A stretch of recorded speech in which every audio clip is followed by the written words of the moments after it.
I'll be sitting there and he'll go, Denny, holy fuck, my $500 Maui Jauis or Maui Gyms or whatever their card. He goes, I left them on that table back at the bar. I go like this. Oh, yeah.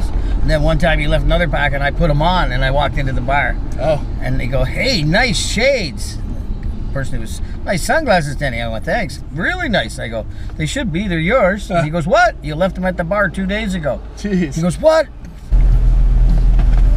I saw Black TT, 10 o'clock at night, downtown Toronto, and then off on the Queenie. And then until I got to Burlington, I thought, okay, time to slow down. I'm making the off-ramp. All of a sudden, I'm doing about 75. And then I pushed my foot in the brake.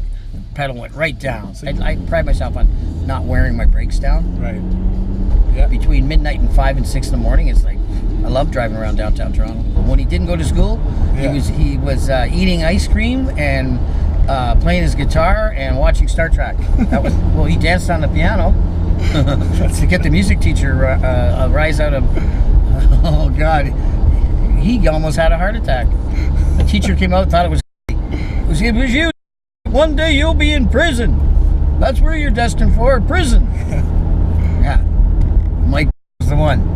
Jumping on the piano and running up and down on the keys. Jumping up and down on the piano on the keys. And then when he'd just dive off the piano and be on the ground and walk about 25 feet, the music teacher would come flying out going, who's? It was driving him insane. Yeah. Did it about 3 times and I never laughed so hard. That's I never laughed so hard in my entire life. He used to play his guitar when they'd have weddings at St. Luke's. Half the wedding procession would be coming down out of the church and Mike start blasting his Led Zeppelin and Black Sabbath, and he would play his guitar, accompany the record with his guitar, full blast with his amplifier out on the top balcony, 3-story apartment, and he would dominate the wedding procession, totally disrupt it, just for a few minutes, right? Yeah. Before the cops are called, then he'd shut it off and hide in the apartment. Jumped up and down on Bob Mini Cooper. Climbed up and jumped up and down on the roof because we fed him a couple of beers. He'd like to make himself look like, and he called himself the Messiah, right? Because he had a little bit of a Jesus look going. And he goes, I am the new Messiah. He fell asleep and passed out. He fell forward. His face was in his plate of stew while he was unconscious. And the bottle of whiskey and glass was sitting there beside the meal. But he was out snoring away with his face in the stew. Look at this lady's driving. This is insane. Unbelievable. You can't pass because it's not quite safe. If we were in a Porsche Turbo, we could. The old schoolhouse. Didn't someone live here? The raspberries or something around here? Grandma always. Oh, yeah, the strawberries. Well, his son bit his hand at Halloween.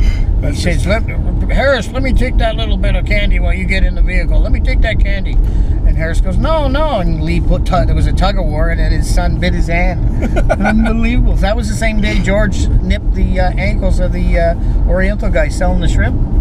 Calls Nancy Ma, like, oh Ma, you know, and George didn't like him, so bit him twice in the ankle.